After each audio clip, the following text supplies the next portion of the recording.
Attorney Russell Jones on behalf of Mr. Brooks. He's present. I'm present. Good afternoon, Judge. Good afternoon. Hello, Mr. Brooks. Hello, Judge. All right, so we are here for a sentencing. I understand we needed to put something off because you had some surgery. I hope you're feeling better.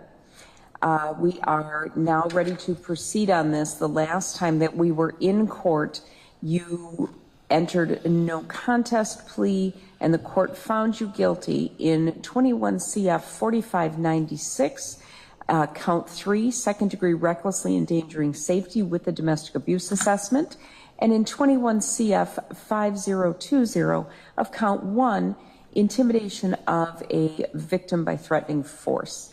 Are we ready to proceed with sentencing from the state's perspective? Yes. All right, and from the defense? Yes, Your Honor. All right, I'll hear from you first, Mr. Torbenson. With regards to victim notification, we notified Erica P. of today's date, these proceedings. We were hopeful that we would have a victim impact statement from her for Your Honor.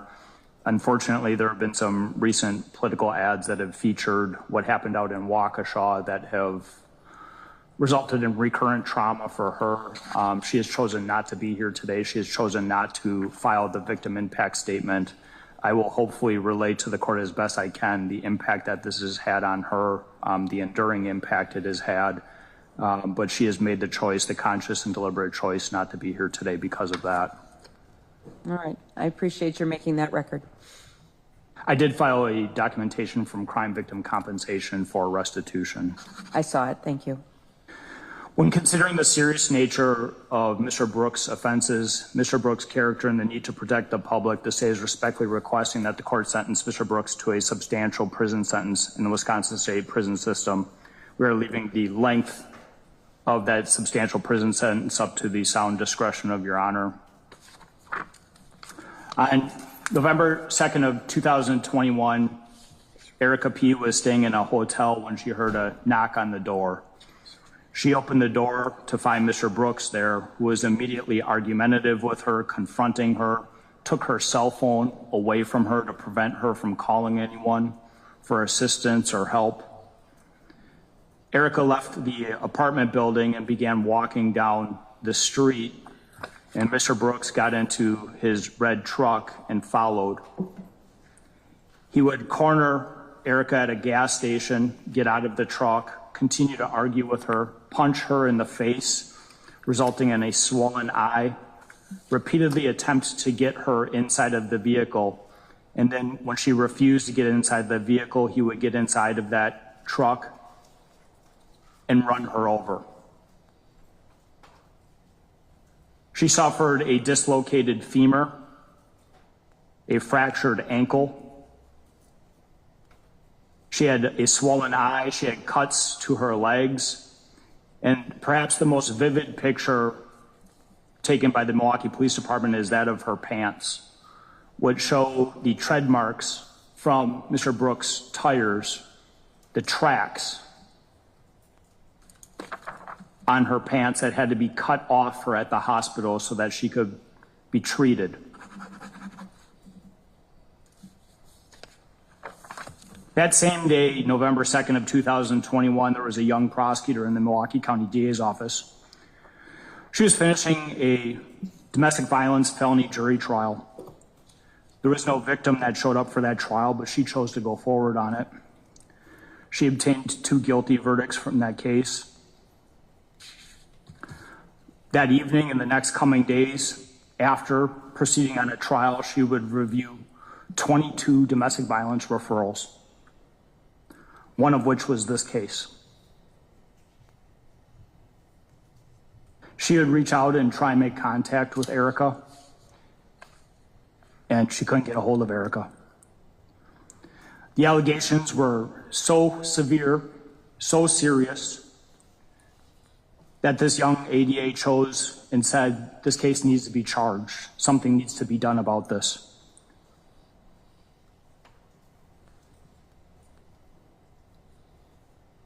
So without victim input, this prosecutor issued charges of obstructing an officer, disorderly conduct, misdemeanor battery, and second-degree recklessly endangering safety, in part because we didn't have the medical records from Erica. Unknown to this prosecutor, unknown to the district attorney's office, was what Mr. Brooks was doing after he was apprehended and in the Milwaukee County Jail. One day after being apprehended and in custody, he would reach out and make a phone call and involve his own mother in intimidation. He would ask his own mother to reach out to Erica and tell her not to show up to court. That if she didn't show up or if she told them she was not going to cooperate, that the charges would get dropped altogether. One day later, on November 4th, he would make direct contact with Erica P. His words to her: "Why did you do this to me? You know I love you. Listen, listen, listen. I've come to the realization that I'm not going to leave you. You have my daughter. I know your potential. I know what you can be. I want to marry you. I'm not going to play anymore. Will you marry me?" And then the very next sentence, "Then you need to call them people," meaning you need to call the prosecutor, you need to call the district attorney's office, you need to make sure that these charges are dropped. 2 days after running over his girlfriend and the mother of his child, he's using emotional manipulation, promising a future, promising marriage, promising change, all in an effort to try and get Erica to drop the case and the charges.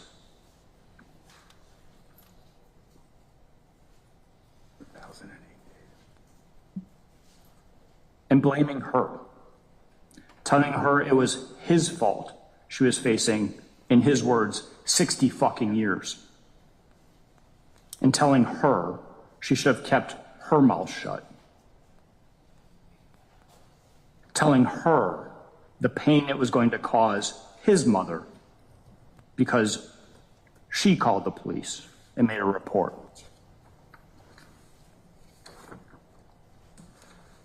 The tenor of those calls would change significantly from emotional manipulation and promises of a future to direct threats of violence. Telling Erica that he had people out in the street watching her, that if she moves, he could tell his people to move, that he could have her taken care of if she didn't make efforts to have the case dropped. Mr. Brooks is a really smart individual. He knew that her medical records would be crucial in this case. He told her not to sign a medical release, and that if she did not come to court, in his mind, there was no way that the state could prove the charges and the case would be dropped.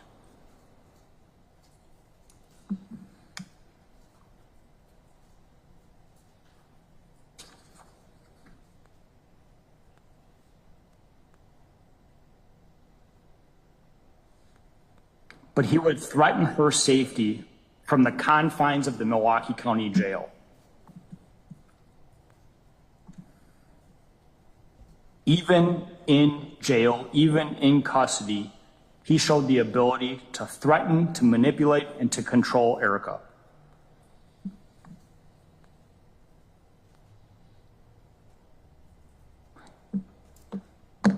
Mr. Brooks is the epitome of a domestic violence abuser. Someone who you even think when they have them locked up, they're offending and controlling.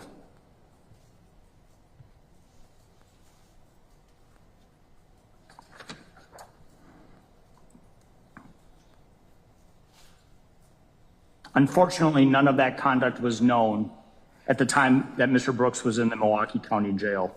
It was discovered after the events took place out in Waukesha, and I'm going to talk about Waukesha little, if at all, today, because what we're here for is what he did to Erica in Milwaukee County.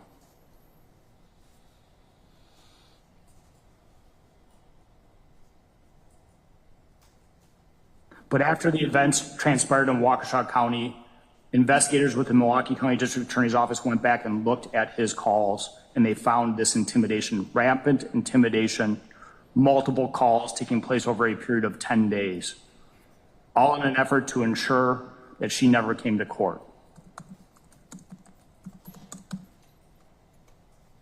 All in an effort to try and escape his responsibility for his actions in battering and running her over.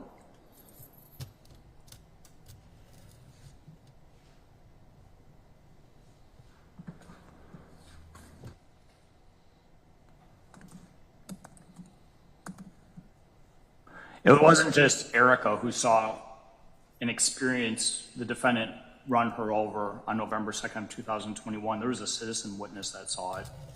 That person certainly was traumatized what they observed, but they reported his deliberate actions in battering her and then running her over. This was not an accident, as Mr. Brooks would try and get Erica to portray.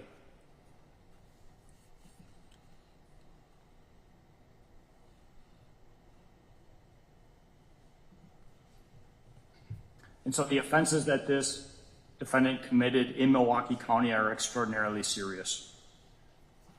They were life-threatening for Erica. They are life-altering for Erica. They were traumatizing for Erica.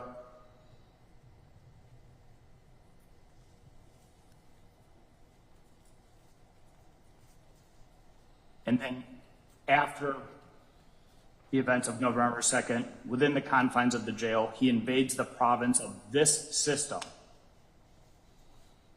A system where we rely on citizens to come into the courtroom, to take the stand under oath, and to tell the truth. He did everything he could to prevent that from happening. All in an attempt to escape responsibility.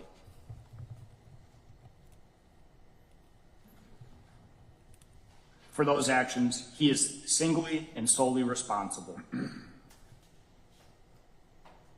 When considering the defendant's record at the time that these offenses were committed, he had an open criminal case in Milwaukee County that was 2020 CF 2550.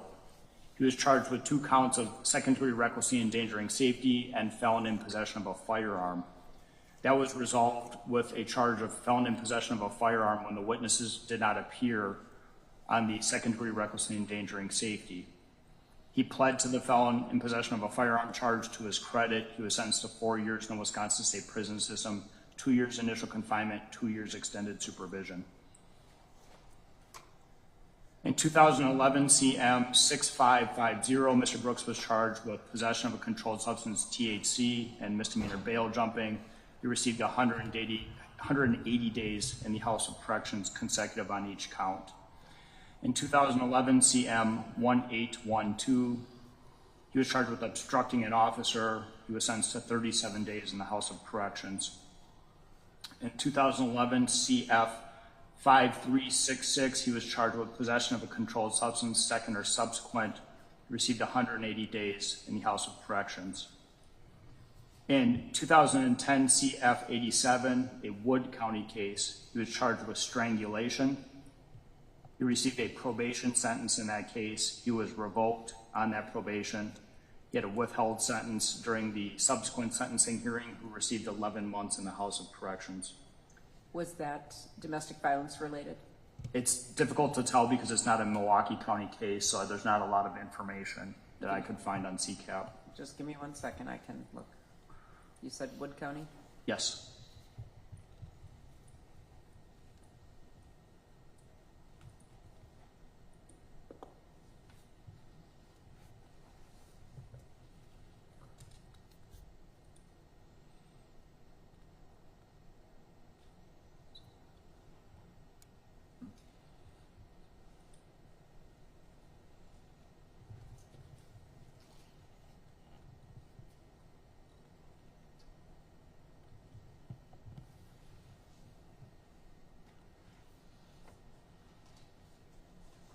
It does not appear to have the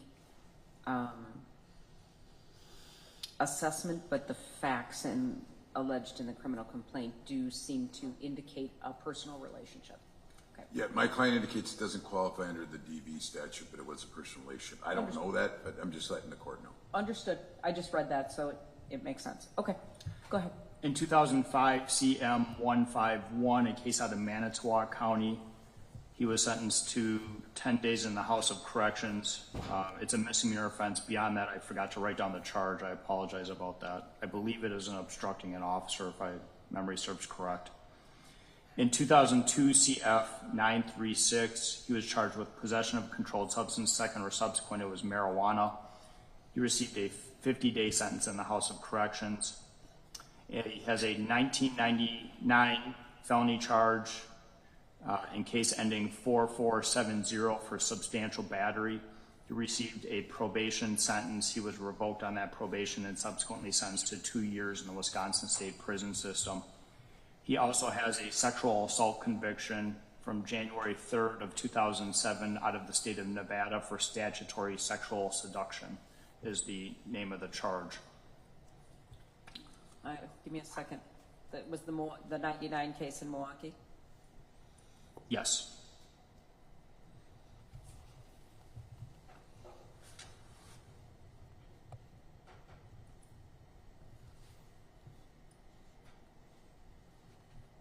Obviously, everybody's watching me do this. I'm looking them up on CCAP, on my judicial dashboard, which has a little bit more information than other people are afforded.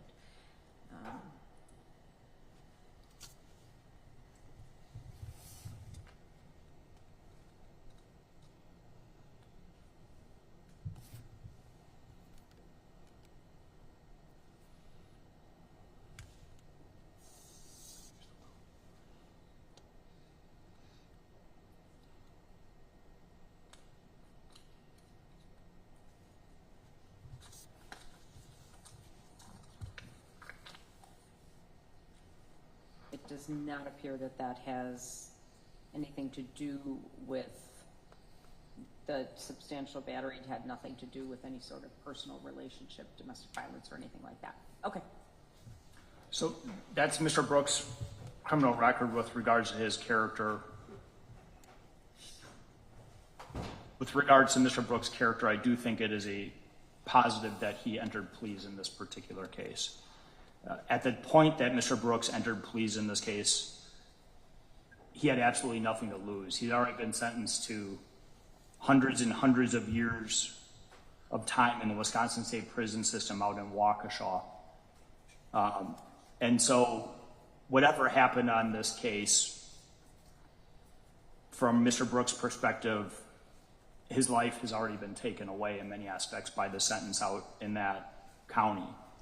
And I recognize that, and I give him credit for the fact that despite the sentence he received in Waukesha County, he came into court when the state was ready to proceed and chose to enter pleas in this case. And that's a sign of positive character. I give Mr. Brooks credit for that aspect in this particular case. Your Honor, with regards to the need to protect the public, the state does believe that a substantial prison sentence serves the interests of the public in this case. I'm asking the court to make it a consecutive sentence, even though the sentence out in Waukesha exists, and I'm asking the court to do so for two reasons. The first reason I'm asking the court to do so is because these were separate offenses involving separate conduct, and they deserve separate punishment.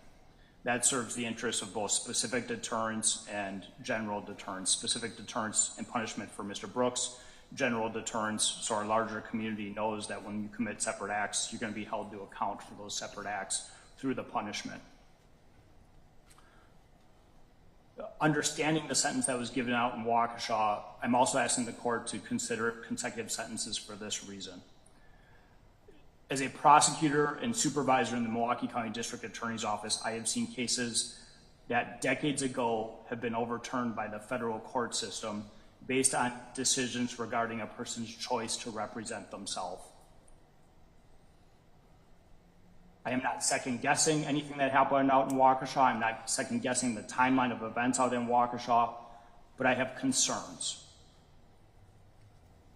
Because Mr. Brooks' attorneys filed a motion to withdraw on September 22nd. They were allowed to withdraw on September 28th of 2022. The case proceeded to trial on October 3rd of 2022, just 5 days later. And I know from watching that case that Mr. Brooks, during the course of that trial, made some requests for standby counsel. I don't know how the federal courts will review that. I don't know how they will consider that. But I do know from the state's perspective that Mr. Brooks poses a danger. And because of that, I'm asking that these sentences be run consecutively. 10 years, other sentences Mr. Brooks is currently serving. Your Honor, for those reasons, the state is respectfully requesting that the court sentence Mr. Brooks to a substantial prison sentence, leaving the length to the sound discretion of Your Honor.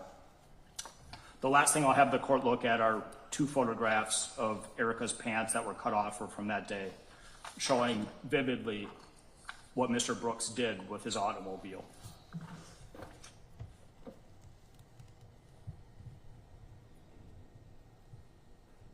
You've seen these, Mr. Jones? Yes.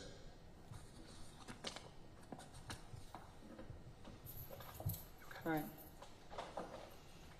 I've taken a look. Thank you. Okay, go ahead, Mr. Jones.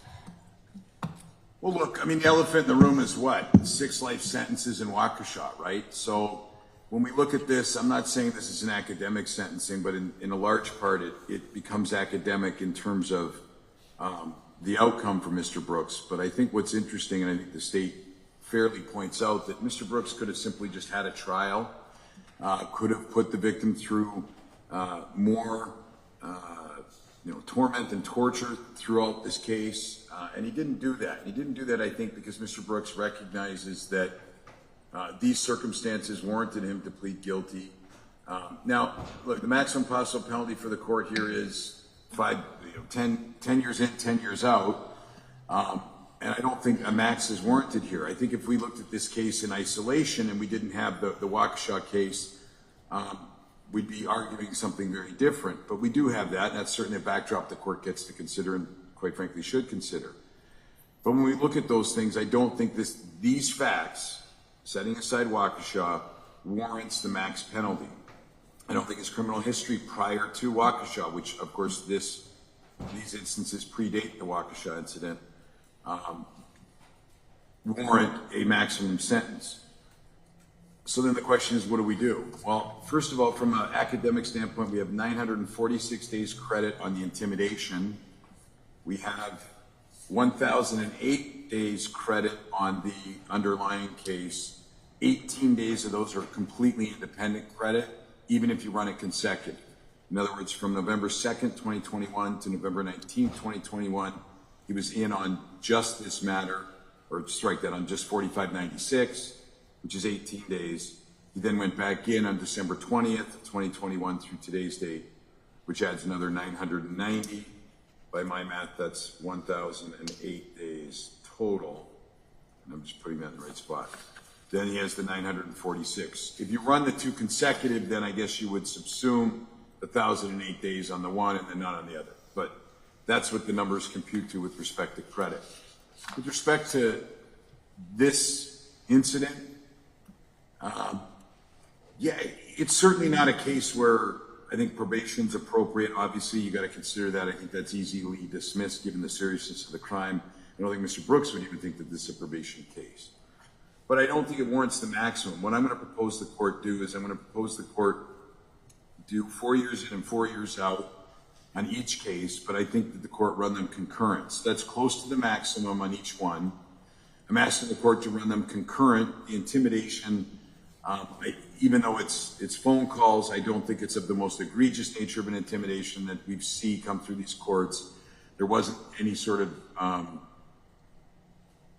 external efforts to physically thwart the witness, or some of the times when we see those efforts, these were phone calls. I understand the state views them all clearly as manipulation, but again, they're not at the high end of the scale when we look at those types of cases. When we look at the underlying case, that one I think has some aggravating factors, and that's why I think close to the maximum is warranted of 4 in and 4 out. I think concurrent makes sense. I think running a concurrent to the Waukesha case makes sense, and I think even if you run the sentences concurrent, despite the potential concerns the state may have, and I have no idea what's going to happen in his appeals, whether they are in state court or in federal court.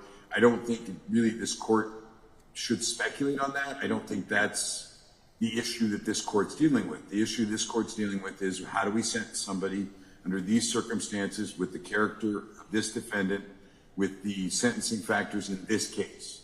And that goes to the seriousness of the crime, the need to protect the community, and then, of course, his character. When we look at that in isolation, and I understand that's difficult to do, I think a sentence that is near the maximum is appropriate of the 4 in, 4 out on the underlying case. On the felony intimidation, I think running it concurrent makes sense. I think if this was an isolated case, it very well would be running concurrent, or at least likely could run concurrent. And so I don't think that we need to pile on top of that. I mean, at the end of the day, he has 6 life sentences in Waukesha, plus. And I understand largely this might be academic, but I think that when we try and isolate each individual case for a sentencing, which we're supposed to do, that's the right sentence for this case under these facts with this defendant. And I'd ask the court to follow that recommendation. All right, thank you. Mr. Brooks, what would you like to tell me?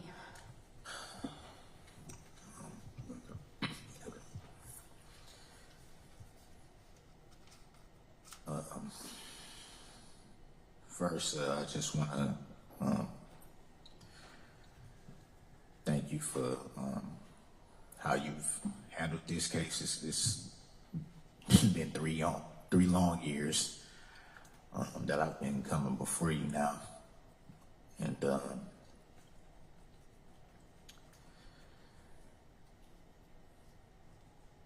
just want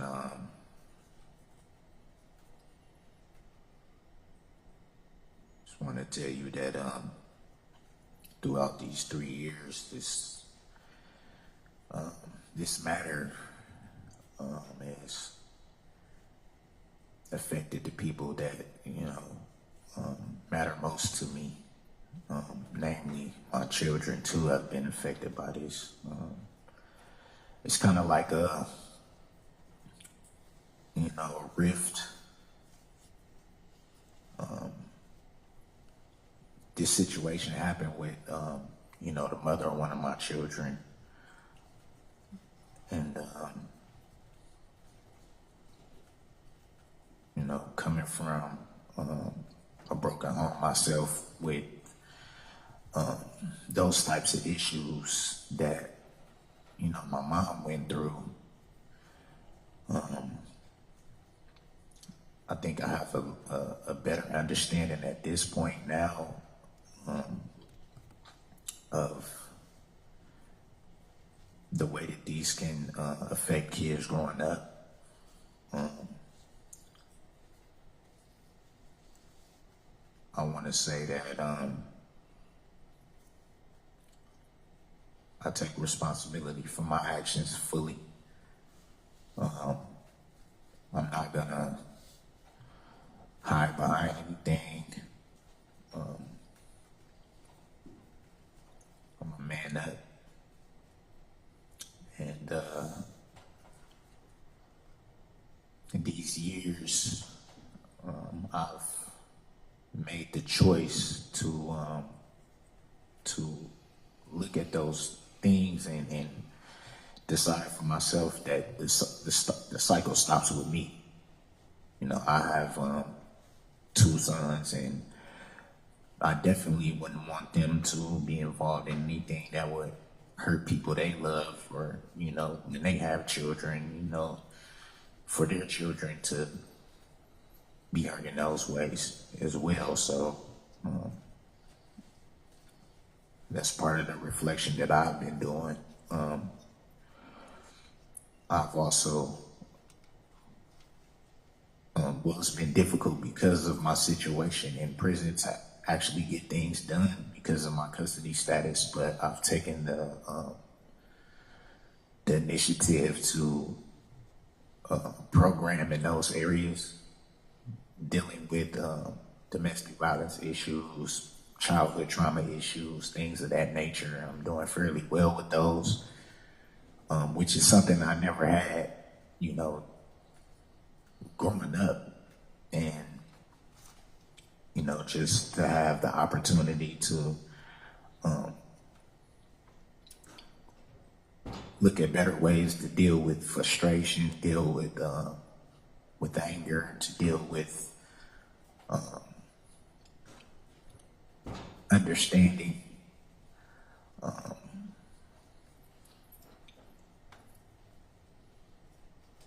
I do also want to say for the record that this is the only type of domestic violence issue that I've had that was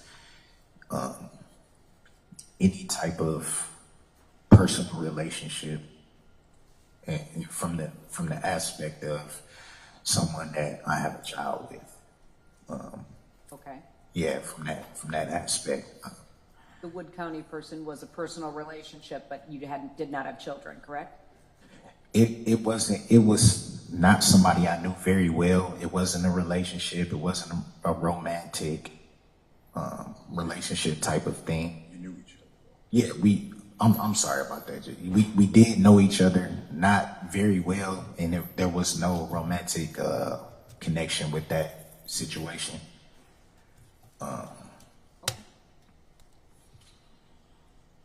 But like I said, Your Honor, in these 3 years,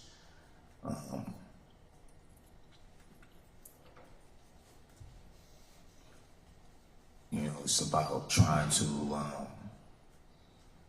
do what you can to progress and move forward. And the biggest thing for me at this point is to move forward. I obviously can't, change the past at this point.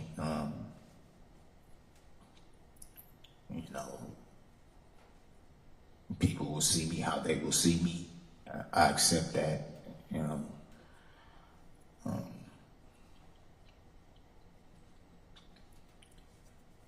But I do want to say that outside of my other matter, I just want to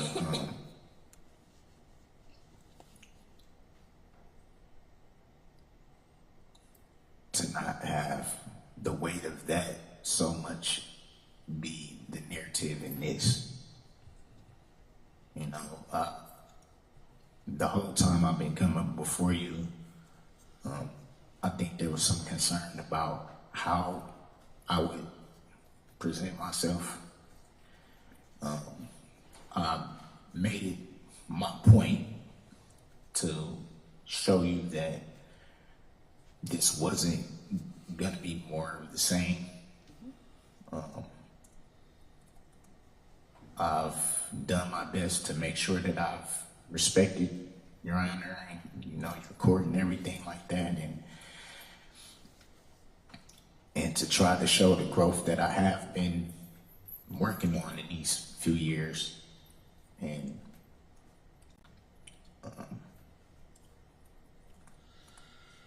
I guess to show more a different side of me, more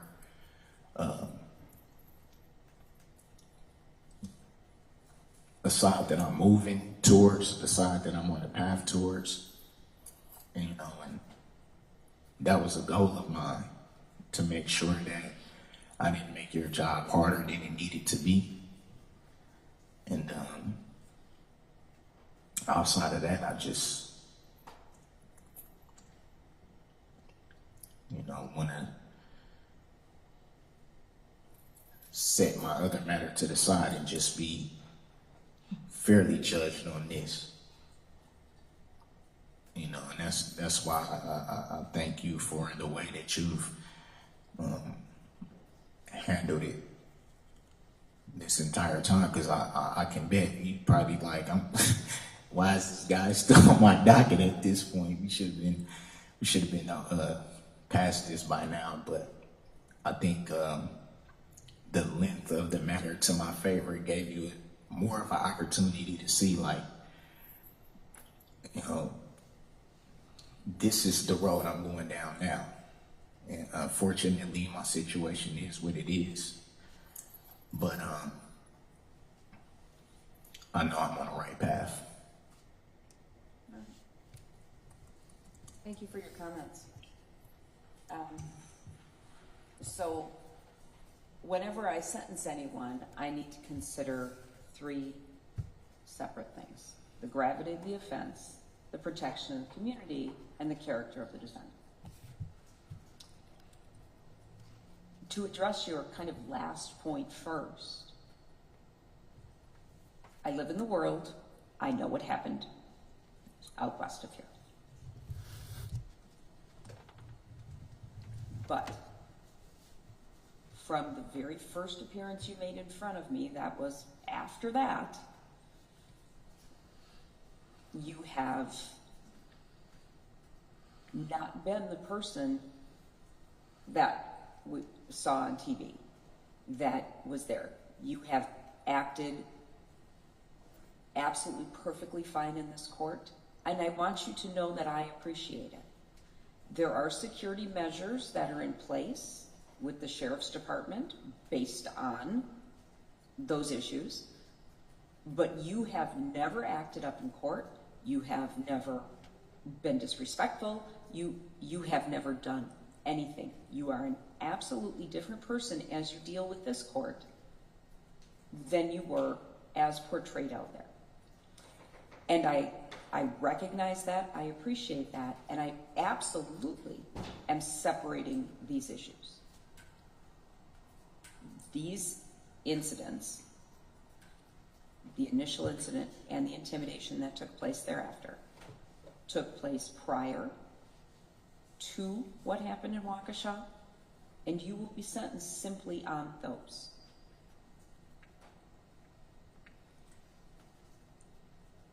I don't ignore them, they exist, but you have, it is not my issue, that is their issue. So, having said that, I am extremely pleased in what you have demonstrated over these past 3 years with me, because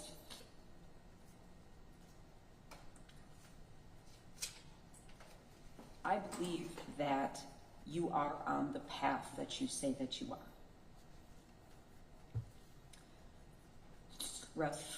Russ, can you get him tissue for Mr. Torbenson? You have an empty box in front of you, I believe.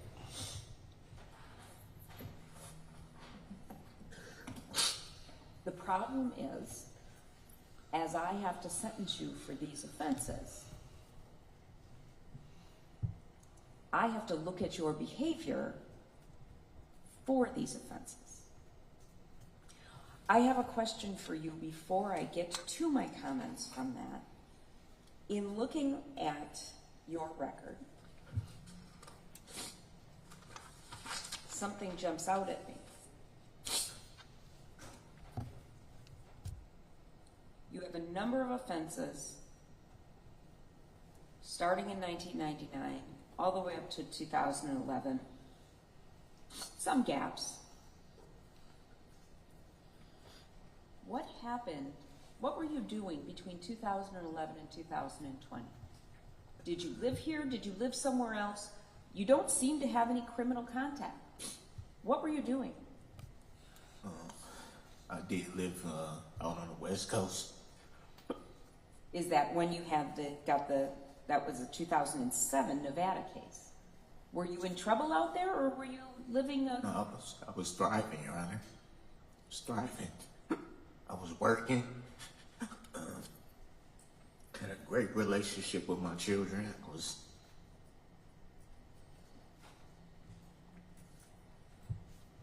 How old are your children? 21, 17, 13, and my youngest daughter just turned 10 last week.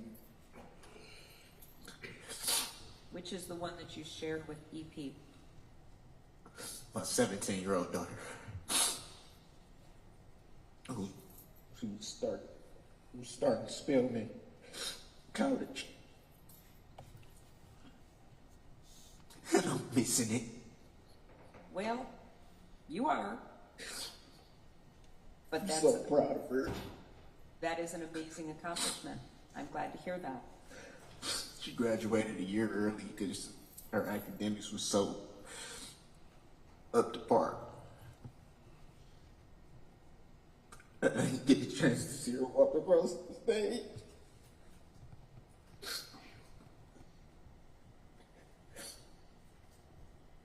She sounds extraordinary. All right. So you were doing well. Right up until you weren't. So looking at this,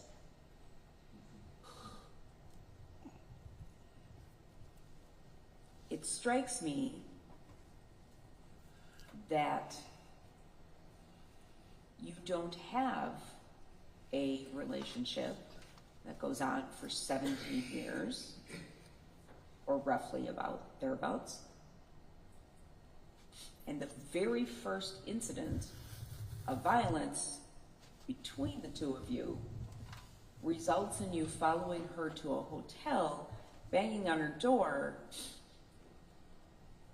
and when she tries to get away from you, following her, cornering her, punching her in the face, and ultimately running her over.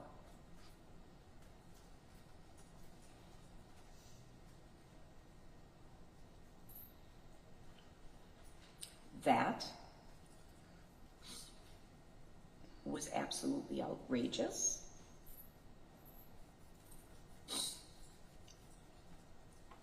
And you are so very lucky that it was her leg versus her torso or her head, which would have killed her likely. Your behavior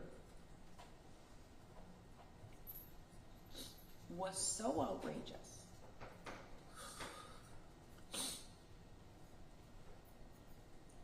that it can't be downplayed. And I look at that in isolation. I look at that as this is someone whom you've had a long relationship with, whom you have created a child,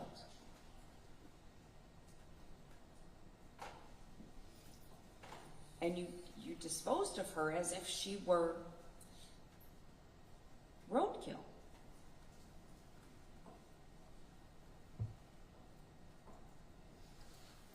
And that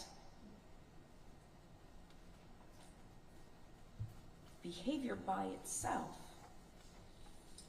is outrageous. Then you factor in the intimidation.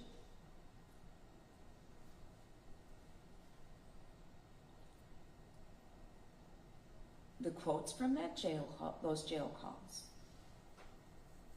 Not the usual.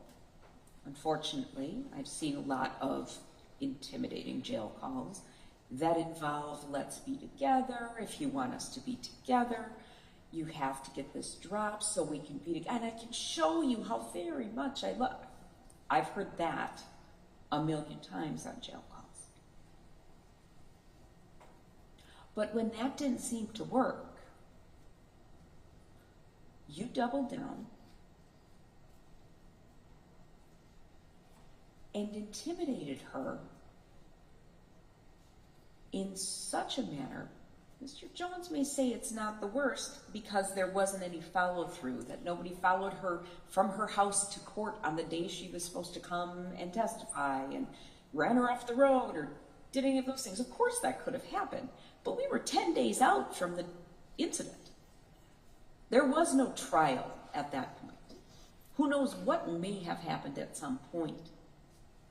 This is the very first part where the only thing you're in control of is trying to get her to call the DA's office and say, I'm not in.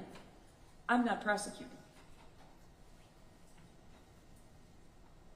So that was what you had at your disposal, was just to so berate her and so humiliate her, and scare her.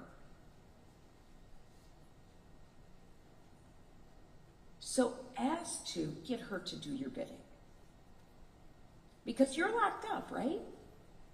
So you can't get her. But what you did was you told her, I got guys. I got guys who are going to get you. The minute you walk out your house, they're going to get you. If I wanted you dead, I'd kill you. You'd be dead.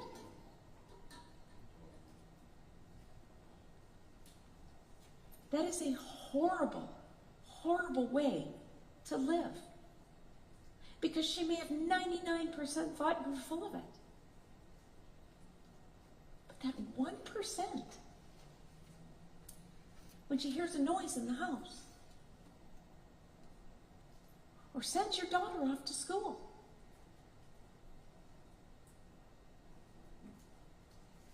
and your daughter in high school, half an hour late, coming home from school, talking with her friends, busy, whatever. And what does that do to EP? Oh my God. Did someone grab her? Is this it? Did he call those guys? Because I didn't do his bidding fast enough. That's absolutely horrendous behavior. And it is who you were. It's who you demonstrated yourself to be. Whether that was the full content of your character, I can't speak to. But on those days, that's who you demonstrated yourself to be. I very much hope that you are on the path that you described. Because you likely have a very long life ahead of you. You spoke to your prisons, your custody status. Are you held in segregation? Are you by yourself? What goes on there? Housed in Sept. You are. Yes. I appreciate the efforts that you're undertaking to better yourself. To say, this is not okay. And I've got to figure out why I thought it was. And if that is going to come through classes or anger management or reflection, as you put it, all the better. I have no idea, nor am I considering what's going to happen with appeals and all of that sort of thing. But you have to live with yourself. And getting right with yourself is going to serve you as well as humanity. So, the first thing, as Mr. Jones mentioned, is that I need to consider whether probation is appropriate. No one's asking for probation. Probation is not at all appropriate here. So I reject that. So this will be a prison sentence. You asked, and I promised that I would take this as it was for itself, and I will. This incident happened before Waukesha, and I don't mean to, by any sense, give short shrift to what happened there, but this is what is before this court. So I do believe that this is a prison sentence. I also adopt the state's theory of these are separate acts. Your behavior in what happened at that hotel and then following her to the gas station and running her over was one day. And then you came to jail. Not in the situation any further, not faced with her, not presumably in the midst of anger.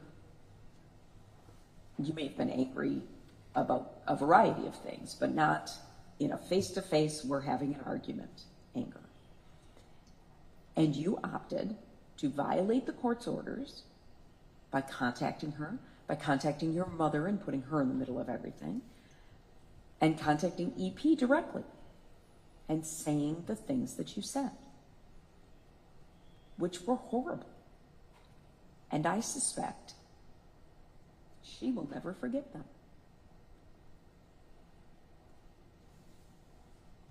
Because after a relationship of that length, you may be a voice that is in her head. And I'm very sorry for her for that.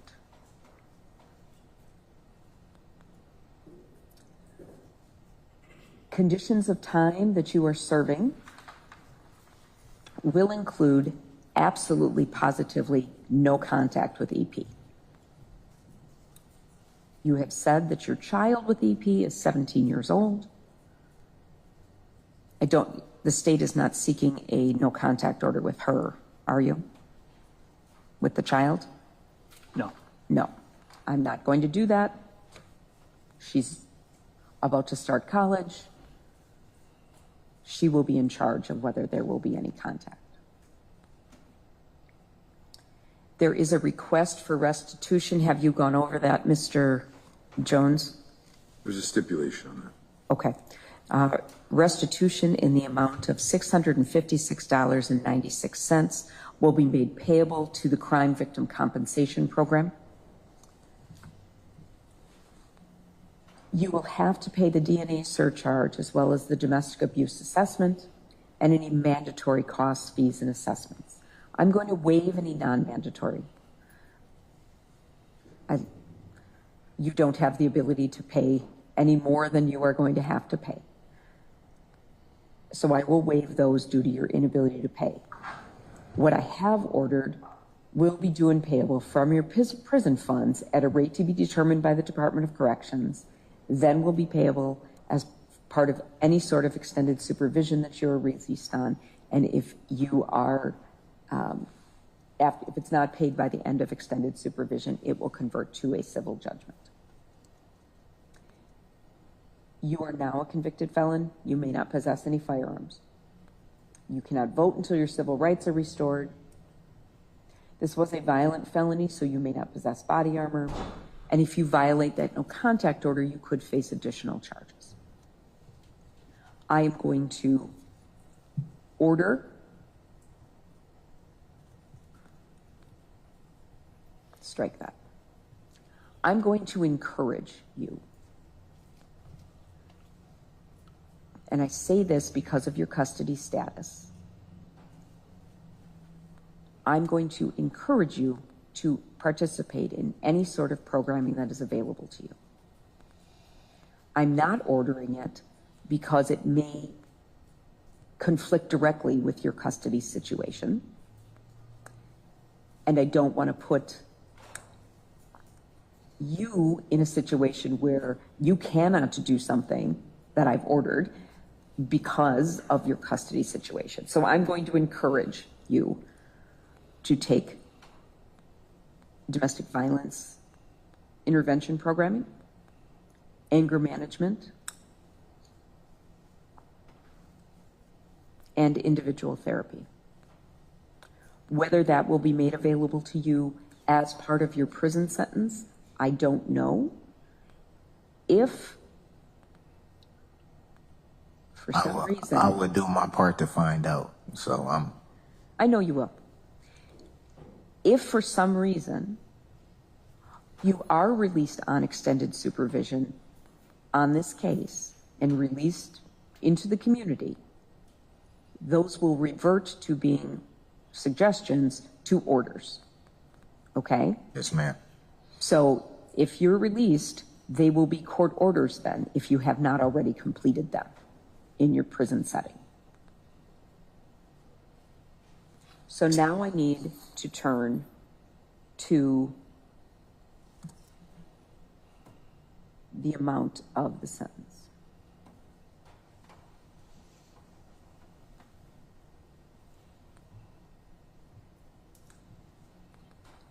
As Mr. Jones noted, this was punishable by the possibility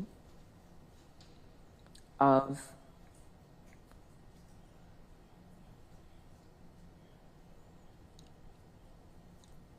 10 years initial confinement, and 10 years extended supervision as totals, if I ran them consecutively. I do give you credit for entering no contest pleas to these charges and not putting EP through a trial. I do take into account the entirety of your situation.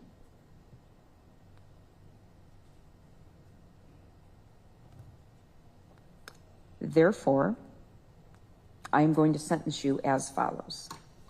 On 21 CF 4596, count 3, the second degree recklessly endangering safety with the domestic abuse enhancement, I will sentence you to 9 years in the Wisconsin State Prison, 4 years and 6 months initial confinement, and 4 years and 6 months extended supervision.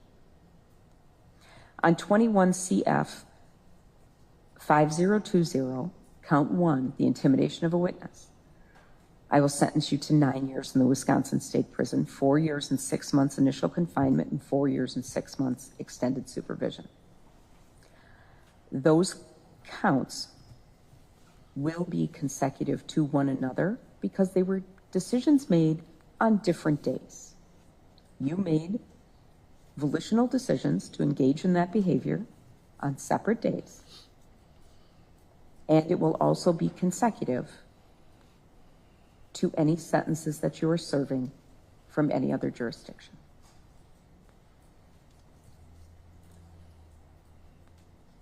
That is the judgment of the court. You do have the right to appeal my sentence, and Mr. Jones will go through those rights with you. I wish you well, Mr. Brooks.